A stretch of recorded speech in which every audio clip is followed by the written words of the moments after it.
किसी भी आस्तिक का नास्तिक होना, इसके पीछे जिम्मेदार हैं हमारे धर्म गुरु। एक तो ये धर्म के व्यापारी इतना प्यारा बोलते हैं कि भाई मैं क्या ही बताऊं कि 4 साल का बच्चा इनके सामने फीका पड़ जाता है। They look more innocent than the 4-year-old kid.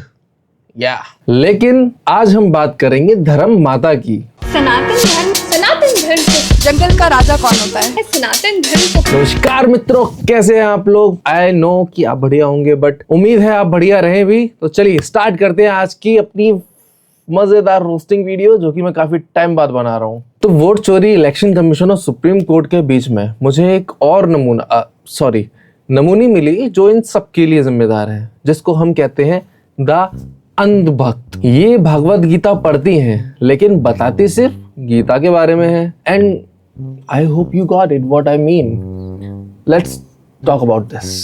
सनातन धर्म में तो जातिवाद है ना? अगर आपको भी ऐसा लगता है तो अगले 1 मिनट में मैं आपको समझाती हूँ कि कैसे सनातन धर्म में जातिवाद का नामो निशान भी नहीं है। आइए देखते हैं कि कैसे नहीं है।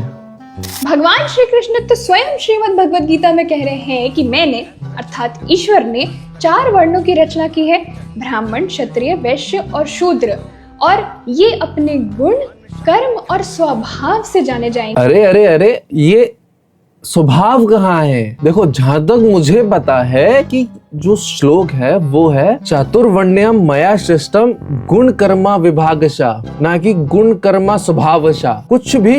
इसीलिए मैं कहता हूँ इन अनभक्तों से थोड़ा सेफ लिमिट में रह के ज्ञान लिया करिए। चलिए आगे सुनते हैं, देखते हैं, जो भी है ये वो करते हैं। इसीलिए एक शूद्र व्यक्ति भी अपने गुण कर्म स्वभाव से ब्राह्मण बन सकता है और ब्राह्मण व्यक्ति भी अपने गुण कर्म स्वभाव से शूद्र बन सकता है। सब ठीक है, बस ये बता दो भाई, ये उंगली टेढ़ी क्यों है? ब्राह्मण कौन होते हैं? जो मन की शांति, इंद्रियों पे नियंत्रण, तप, शुद्धता, क्षमा, सरलता, ज्ञान, विज्ञान और ईश्वर में आस्था जैसे गुण कर्म और स्वभाव रखते हैं। अरे हाँ, ये तो भगवान ने खुद ही बोला है ना। दूसरा, क्षत्रिय कौन होते हैं? जो तेज, धृति, बल, कुशलता, वीरता, युद्ध से न भागना, दान और प्रजा पर शासन करने की योजना बनाते हैं और योग्य होते हैं। ऐसे गुण कर्म स्वभाव वाले क्षत्रिय होते हैं। दीदी ये बताओ तुम कौन हो? क्योंकि जिस हिसाब से तुम्हारी हरकतें हैं ना, इस हिसाब से तुम अनिरुद्धाचार्य की फैन लगती हो। तीसरा, वैश्य, जो खेती, पशुपालन या फिर व्यापार का कार्य करते हैं और ऐसे गुण कर्म स्वभाव रखते हैं, वो वैश्य होते हैं। और फिर अबे यार, गुण कर्मा तो ठीक है, ये स्वभाव है क्या भाई? कौन सी भागवत कुरान पढ़ ली है तुमने जहाँ ये गुण कर्मा स्वभावशा लिखा हुआ है? मुझे भी तो बता दो यार। शूद्र वो होते हैं जो सेवा का कार्य करते हैं और वैसा ही सद्भाव रखते हैं। चलो ये सब तो ठीक है, पर ये बताओ ये स्वभाव कहाँ है? और अभी ज्ञान सिर्फ यहीं खत्म नहीं होता, अभी तो ज्ञान शुरू हुआ है। अब ये गुण कर्मा स्वभावशा से सीधे बन जाती हैं जियोलॉजिस्ट। जंगल में जो सबसे बड़ा या जो सबसे हाइट में बड़ा है वो तो जिराफ होता है। जो सबसे बलशाली होता है वो हाथी होता है, ठीक है? जो सबसे तेज भागता है वो चीता होता है। तो फिर भी ये सारे जो गुण हैं जिराफ में है, हाथी में है या चीता में है, पर शेर में ऐसी क्या क्वालिटी है कि उसको जंगल का राजा कहा जाता है? आपको पता है क्यों? अगर आपको पता है तो भाई वीडियो को पॉज करो, कमेंट में लिखो कि भाई क्यों शेर जंगल का राजा होता है। Because he has that faith in it कि मैं राजा हूँ। अबे कौन सी भागवत कुरान पढ़ के आ गई है देवती? तुझे कौन सा शेर आके तुझसे कह गया कि मुझे भरोसा है कि मैं जंगल का राजा हूँ, इसीलिए मैं राजा हूँ? अबे तेरे बाबू के शेर ने। और बेटा अगर ऐसा है भी ना तो बाबू का शेरू होता है, शेर नहीं होता है। अरे जानवी, ये हैंडलूम साड़ी और कुर्ता क्यों? फास्ट फैशन ही बेटर है ना? वेल रोहित, हमारा हैंडलूम फास्ट फैशन से कहीं ज्यादा बेटर है। अबे दीदी तू करना क्या चाहती है? पहले धर्म, फिर जंगल और अब फैशन? तो देखो दोस्तों, इन सब के बीच में ना, ये धर्म, जंगल और फैशन के बीच में ये भी बताती हैं कि आपको कौन सा धर्म पढ़ना चाहिए, कौन सा ग्रंथ, कौन सा वाला गीता, कौन सी वाली रामायण पढ़नी चाहिए आपको सनातन धर्म जानने के लिए। मुझे भी बताना भाई कौन से गीता में लिखा हुआ है गुण कर्मा विभागशा। I want to know that.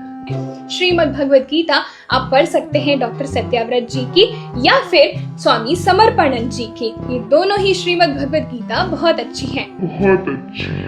और अगर आपको इसका लिंक चाहिए तो आप इस रील पे लिंक कमेंट कर सकते हैं। बाय द वे, जो तुमने बोली है वो तो मैं नहीं पढ़ी मैंने, बट इससे पिछली वाली जो आपने वीडियो में जो डाल रखी ना बेटा, वो मैंने पढ़ी है। एंड देयर इज नो स्वभावशाह या देखो भाई, सीधी सी बात बताना चाहूंगा, ये जो अभी बुक प्रमोट करी है ना, इसका पैसा मिलता है ना, that's why they are promoting. मैं सजेस्ट करूंगा कि भाई अपने हिसाब से देखो क्या सच है क्या गलत है।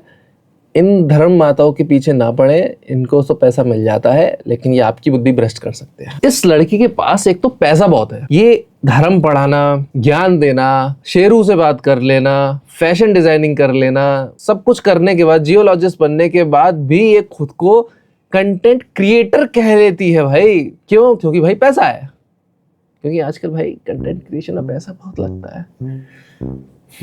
मैं ये सोच रही हूँ कि श्रीमद् भगवत गीता समझ ही नहीं आती है, अर्जुन को महाभारत में कैसे समझ में आ गई?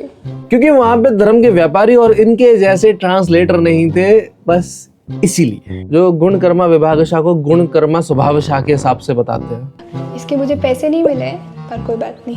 हाँ बताओ। देगा, पैसा रुकना नहीं चाहिए। और अगर आपको भी अगर पैसा कमाना है तो इनकी भागवत गीता पढ़े और जुड़ जाए वोट चोरों के समाज में और बनाए देश को मूर्ख। देखो दोस्तों, वीडियो को खत्म करने से पहले मैं कुछ बताना चाहूंगा कि भाई ये जो धर्म है ना, हम इंसानों ने ही बनाया है। कोई भगवान नहीं था, कोई अल्लाह नहीं था, कोई जीसस नहीं था, कोई गॉड नहीं था, सिर्फ इंसान था जिसने ये धर्म बनाया है ताकि इंसानों को इंसानियत सिखाई जा सके।